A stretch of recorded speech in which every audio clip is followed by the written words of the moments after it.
नमः सिद्धेभ्यः ओम नमः सिद्धेभ्यः यतर्था पामेन प्रमुदितमनादे गौरयः शयाता सिद्धस्वर्गी गणनिधननिध सुखनिधि नमन्ते तत्पत्य शिवसुखसमाजं चिनुतता महावीर स्वामी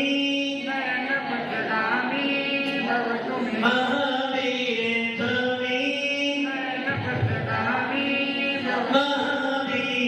स्वामी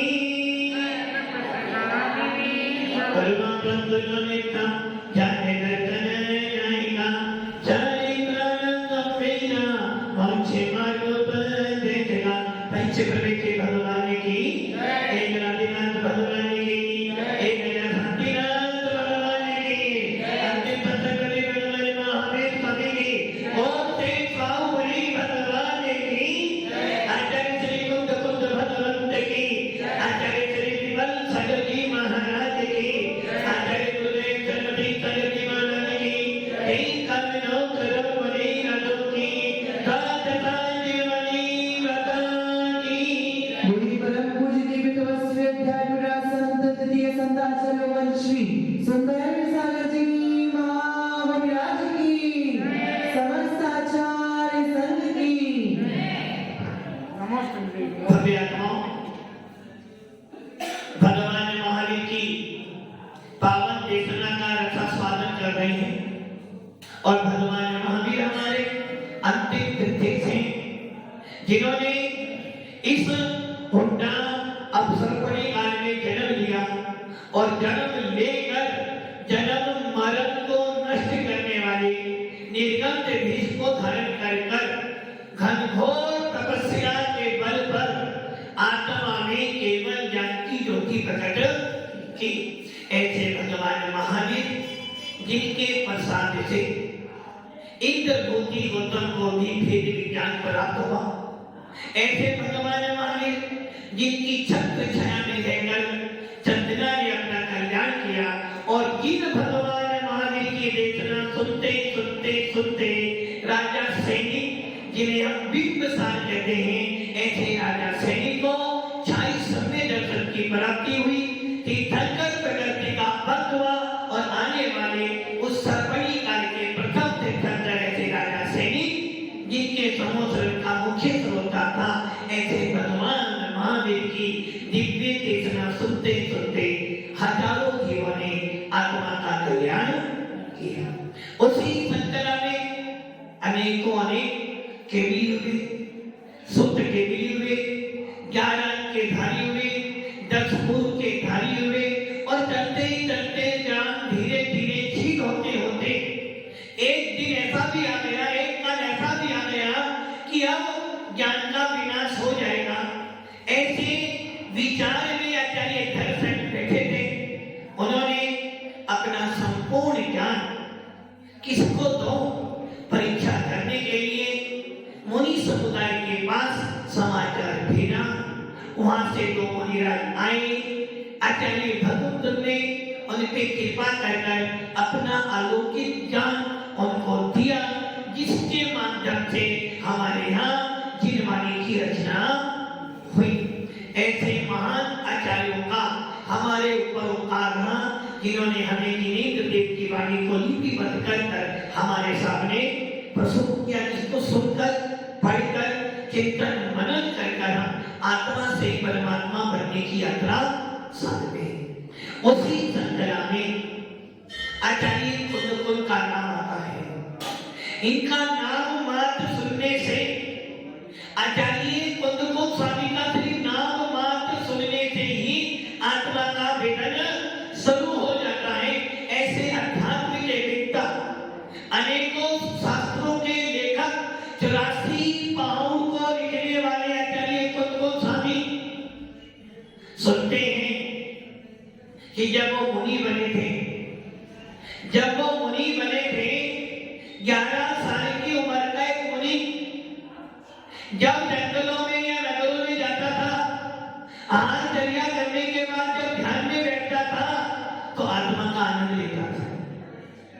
ऐसे भगवत कुन स्वामी ने प्रत्यक्ष, लोग कहते हैं कि इस पंचम काल में हमें तीर्थंकरों का अवलोकन नहीं हो सकता।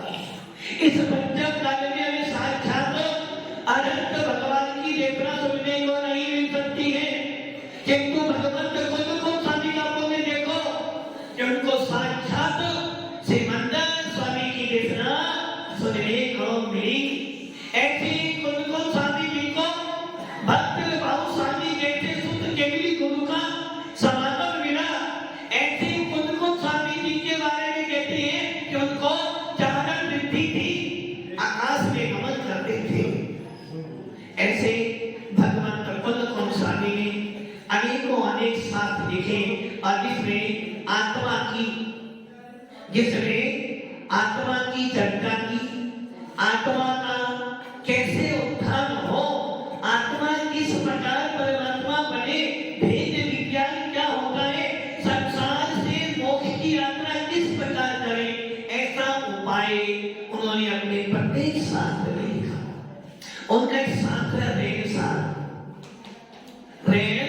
सार, अर्थात रहने वाले रतन, उसका सार।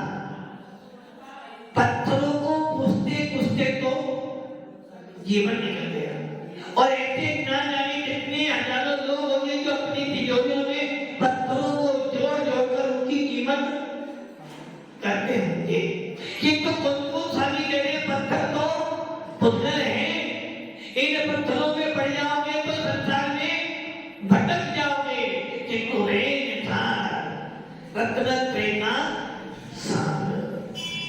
अर्थात यदि तुझे अपनी आत्मा का कल्याण करना है, यदि तुझे वास्तव में आत्मा की प्यास लगी है, यदि वास्तव में तुझे लगता है कि मैं जैन कुल में पैदा हुआ हूं, और यदि वास्तव में तुझे अपने भीतर शासन का थोड़ा सा भी स्वाभिमान है, थोड़ा भी तेरे को जीव शासन के प्रति श्रद्धा है, तो भैया हे ज्ञानी, इन पत्थरों में मत अटक। बाबूजी, इन पत्थरों में मत अटक। जीवन कम है, आयु अल्प है, काम बहुत सारे, काम करते करते अनंत भव बीत जाएंगे, किंतु काम पूरे होने वाले नहीं है। इसलिए कुन स्वामी कह रहे भैया हे ज्ञानी जीव, यदि तुझे जीव शासन मिला है, वीतराग शासन मिला है, तो एक काम करना, जीवन में एक बार तो मुनि बन जाना, जीवन में एक बार तो महाव्रतों को धारण कर लेना, जो कि जो एक बार जीवन में महाव्रत धारण कर लेता है, जो जीवन में एक बार निर्गंध भेद धारण कर अनंत अनुबंधी अप्रत्याख्यान और प्रत्याख्यान, क्रोध मान माया लोग को छोड़कर आत्मा का भेदन करता है, आत्मा की अनुभूति लेता है, आत्मा का आनंद लेता है। ऐसा भव्य जीव, जिस भावना को लेकर हम सब पैदा हुए हैं, अनादि काल से भावना भारे थे, दिन रात मेरे स्वामी मैं भावना जगाओ, देहांत के समय में तुमको न भूल जाऊं। किसको ना भूल जाऊं? भगवान को। कौन से भगवान को? कौन से भगवान को?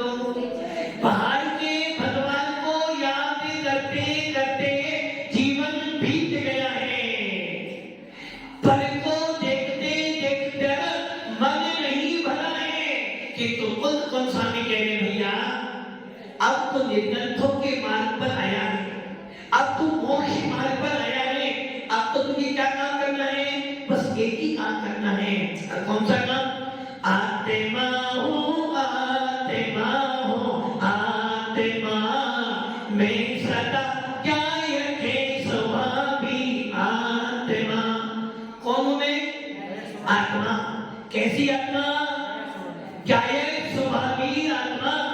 जानना देखना मेरा काम है, आत्मा के सिवा में और कुछ भी मेरी पहचान धन संपत्ति से नहीं है, मेरा मूल्य मकान परिवार से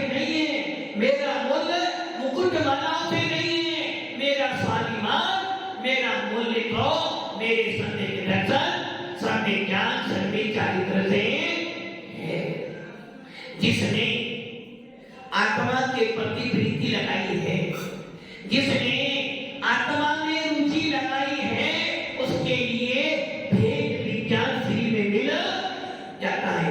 6 डालाकार ने अपनी तीसरी ध्यान में बहुत सुंदर पंक्ति लिखी, पर व्यंजते भिन्न आप में रुचि समृत बनाए। क्या करना है? आपको ज्यादा कुछ नहीं, आपको ना लोक बनाना है, ना आपको क्षेत्र बनाने हैं, सब कुछ बनाया है। भोजन बनाना पड़ता है, धन कमाना पड़ता है, मान अपमान सहन करना पड़ता है, किंतु ना तो आपको जीव बनाना है, ना आपको अजीब बनाना है।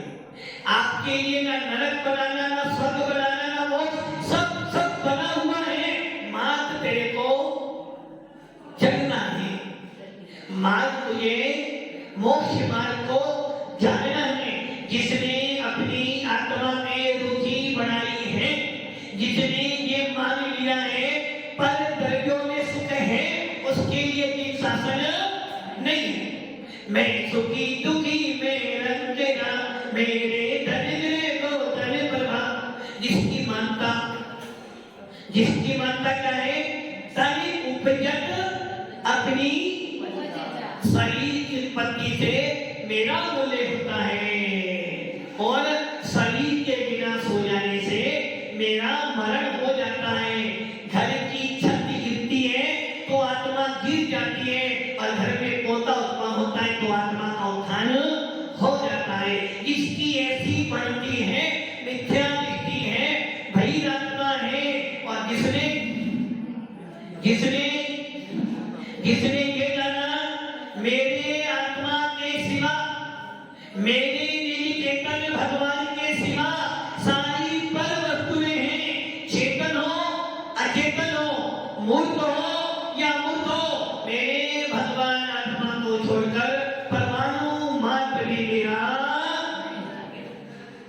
कम से कम मानता को ठीक करो, कम से कम अपना श्रद्धान को ये मानते चलो कि मेरी आत्मा के सिवा संसार में मेरा कोई नहीं है, ना कोई मेरा है और ना मैं किसी का हूं।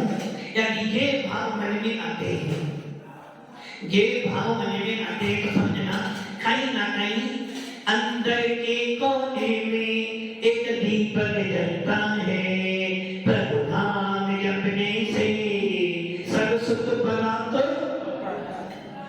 जिनेंद्र का नाम, वीतराग का नाम, कौन सा वीतराग?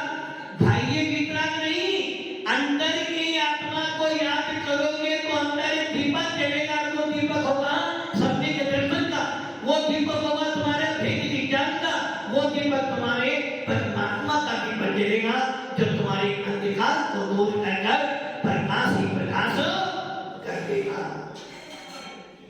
आत्मा हूँ, आत्मा हूँ, आत्मा मैं सदा ज्ञायते स्वभावी।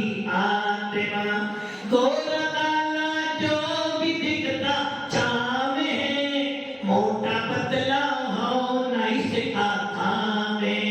इन विभागों से रहित में आत्मा, आत्मा हूँ, आत्मा हूँ, आत्मा मैं सदा ज्ञायते स्वभावी। शरीर के मोटा पतला होने से, शरीर के गोरा काला होने से मेरी आत्मा का कुछ नहीं बिगड़ने वाला। शरीर बिगड़े तो बिगड़े, किंतु आत्मा ना बिगड़े। शरीर के विनाश होने से आत्मा का विनाश नहीं है, शरीर के विकास होने से आत्मा का विकास नहीं है, आत्मा के विकास से परमात्मा का विकास है। राजा दशरथ भी यही सोच रहा था, राजा दशरथ भी यही विचार कर रहा था। और विचार करते करते करते जब उसे पता चला कि मैं तो मोक्ष मार्ग पे जा रहा हूं, साथ में भरत जी भी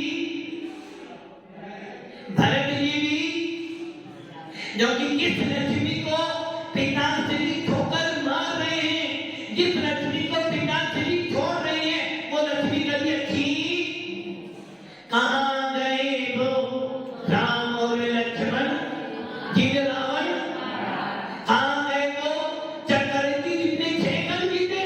जब चक्रवर्ती जैसा व्यक्ति 6 खंड की लक्ष्मी को भी त्याग कर निर्गंध वेश धारण करता है, प्रभु राम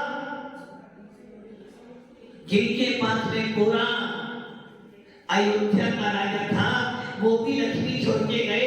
रावण जी की सोने की लंका थी, लक्ष्मी उसकी भी नहीं हुई।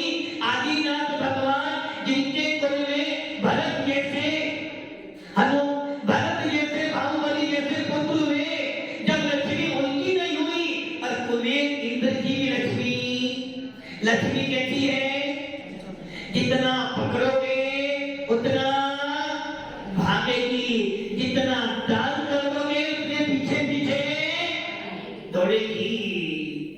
बाबूजी अपना उपयोग आत्मा में लगाना, एक शब्द सुनना और चिंतन करना कि हे आत्मा, मैं क्या कर रहा हूं, मेरी प्रणति क्या हो रही है। अभी इस वक्त में प्रणति सुधार की,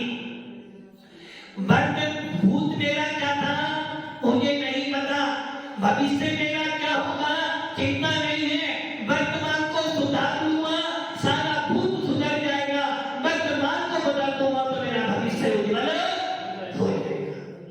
दशरथ और भरत दोनों चिंतन कर रहे हैं, पिता से ही जा रहे हैं और मुझे फंसा रहे हैं। ऐसा कौन सा पिता होगा जो स्वयं को उत्थान करे और बेटे को फंसा दे। पिता श्री जब लक्ष्मी तुम्हारे को अच्छी लगी तो मुझे कहां से अच्छी लगेगी।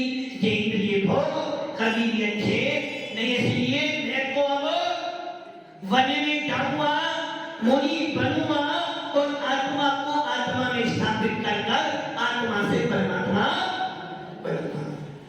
पिता श्री कहते हैं बेटा ये बात सत्य है, तेरे परिणाम बहुत उज्जवल है और मुझे लगता है तेरे जैसे जीव किसी पुण्यशाली पिता को मिलते होंगे, किंतु पुत्र यदि आप तो मुनि बन जाएगा मेरी अपकीर्ति हो जाएगी। अब आप सोच लो मुनि बनने से अपकीर्ति होती है क्या।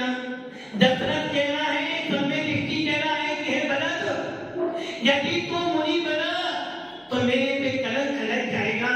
और मैंने सुना है मेरे कुल की रीति क्या रही है, रघुवर रीत सदा चली आई, प्राण जाए पर वचन, किंतु तेरे कारण मेरे सूर्य वंश में कलंक लग जाएगा, तेरे कारण मेरे पूरा अपयश 3 लोक में फैलेगा। हे बेटे, कैकेयी मेरी पत्नी है, मेरी मां है। जिस समय मैं मुसीबत में पड़ा था कैकेयी ने मेरी रक्षा करी थी, बड़ी चतुराई से उसने मुझे प्राण बेचौरू जो मेरे उड़ने वाले से ने बचाया था। हे पुत्र, उस समय मैंने कहा था मांग ले, कुछ ले ले, किंतु कैकेयी ने नहीं मांगा। वो राजभवन में रखा हुआ था, खजाने में रखा हुआ था। आज कैकेयी कह रही है आप भी जा रहे हो और पुत्र भी, तो मैं क्या करूंगी। मेरे तो 2 ही घर है ना, या तो पति मुझे संभाले या मेरा पुत्र मुझे संभाले। पति जा रहे हैं सहन कर लूंगी, पति जा रहे हैं वज्रपात यज्ञपति में छीन लूंगी, किंतु जिस बेटे को 9 महीने मेरे पेट में रखा, जिस बेटे के लिए मैंने सपने सजोए थे, यदि वो ही चला जाएगा तो मेरा क्या होगा। हे पुत्र, मेरे वियोग में तो कैकेयी जीलेगी, लेकिन तेरे वियोग में कैकेयी जीने वाली नहीं है।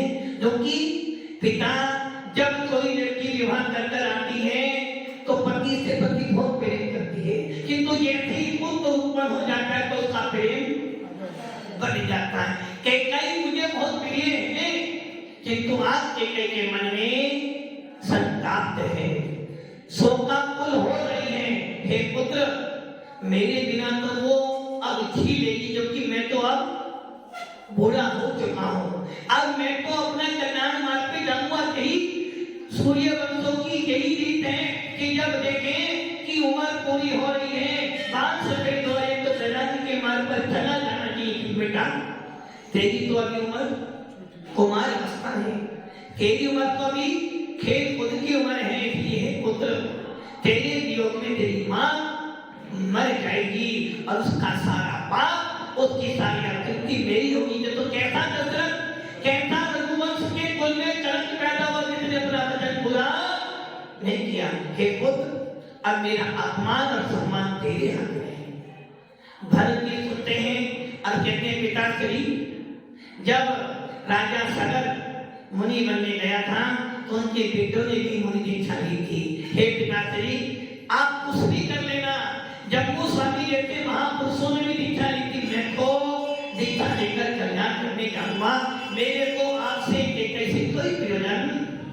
राम जी बैठे हुए थे, तुरंत राम जी बोलते हैं भरत का हाथ पकड़ते कि हे भ्राता, एक पिता तेरे से यात्रा करता है, एक पिता जिसने जीवन भर तेरा पालन पोषण किया, जिस पिता ने अपनी सारा जीवन तेरे ऊपर खर्च कर दिया, जिस पिता के बारे में कोई भी आसपास के राजा कुछ नहीं कहते, आज तेरे कारण कलंक लगेगा तो ऐसे पुत्रों से क्या कहेगा। हे भैया मानता हूं तुझे वैराग्य है, किंतु अभी उस समय पिताश्री की बात मानकर आगे जाकर राम मुनि बन जाना, ताकि पिता का मोक्ष मार्ग प्रशस्त हो जाएगा और तुम्हारा भी मोक्ष मार्ग प्रशस्त होगा। मैं जानता हूं तेरे मन में विकल्प आ रहा है, तेरे मन में एक विकल्प आ रहा है कि बड़े भाई के रहते रहते मैं कैसे राजी करूंगा। और मैं ये भी मानता हूं कि तू मेरे को बहुत जानता है और ये केकई मेरी माँ है। तो ये ना सोचना कि केकई मुझे राजा बनना नहीं देखना चाहती, बस वो ये चाहती है भरत की रुक जाए, राजा बनते होंगे या बिना राजा, किंतु केकई मेरी माँ है, जैसी तेरी माँ है वैसी ही मेरी माँ है। कि तुझे भराता मैं जानता हूँ, मेरे रहते रहते तुम सिंहासन पर केकई ने बात नहीं तो कहा है कि मेरा पुत्र भरत वैराग्य के लिए जा रहा है, इसे रोकना तो एक ही उपाय है कि इसके ऊपर भार डाल दो, इसके ऊपर जिम्मेदारियां डाल दो, अधिक जिम्मेदारियां आ जाएगी तो ये रुक जाएगा। और मैं ये भी जानता हूँ मैं बड़ा हूँ और मेरे बिना तुम सिंहासन पर नहीं बैठोगे, इसलिए मैंने तो संकल्प कर लिया है, मैंने तो नियम कर लिया है कि मैं तो वन को जाऊंगा और थोड़ी साधना करके वापिस आऊंगा। इसलिए हे भरत जी मेरा आपसे आग्रह है, और मैंने सुना है कि बड़ा भाई पिता तुल्य होता है, और तुम्हारे पास दो पिता हैं, एक पिताश्री जिसने जन्म दिया और मैं जो तुम्हारे साथ में आए थे। मेरी विनती मानो और आप राज सिंहासन पे बैठकर अयोध्या का शासन करो, इससे पिता की अपकीर्ति भी फैलेगी और तुम्हारा यश पूरे लोक में फैलेगा। जिस सूर्य वंश में, जिस रघुवंश में आज तक कभी कलंक नहीं लगा, वो रघुवंश अपकीर्ति से बचे रहेगा। भरत की बात सुनते सुनते राम अपने वचनों को कह रहा था, दशरथ सोच रहा था देखो कितना लायक मेरा पुत्र है जो मेरे कुल की रक्षा करने के लिए इतना बड़ा त्याग। लोग कहते हैं केकई ने राम के लिए वनवास मांगा था, लोग कहते हैं कि केकई राम का बुरा चाहती थी, किंतु आचार्य रविंद्र कहते हैं केकई ने मात्र राजा भरत बन जाए ताकि उसको मुनि ना बनना पड़े, वैराग ना हो, थोड़े समय बाद वो मुनि बन जाए। क्योंकि केकई दशरथ राम जैन कुल के रहने वाले थे, वेद विज्ञानी थे, संवेद देखे थे, वीतराग भगवान के प्रति अटूट अटूट श्रद्धा रखने वाले थे। ऐसे राजा दशरथ और राम जैसे बलभद्र, रामायण जैसा महापंडित, ये सब के सब हमारे मुंश बदनाथ भगवान के काल में उत्पन्न हुए। ऐसे राम पूरा विश्व कहता है कि जय शासन राम को नहीं मानता, किंतु पूरा विश्व ये भी जानता है कि राम को जितना जैन शासन मानता हो कोई नहीं मानता। राम हमारे मोक्ष ज्ञानी पुरुष थे, मांगे कुंजी से मोक्ष ले ऐसे राम, और हमारे हनुमान जैसे महापुरुषों को भरत जैसे ही भरत ने अंतर्मूर्त में ही, जिस भरत ने भगवान ऋषभ देव के पुत्र, जिस भरत ने अंतर्मूर्त में ही केवल ज्ञान की प्राप्ति की, ऐसे भरत के नाम से इस देश का नाम भरत पड़ा।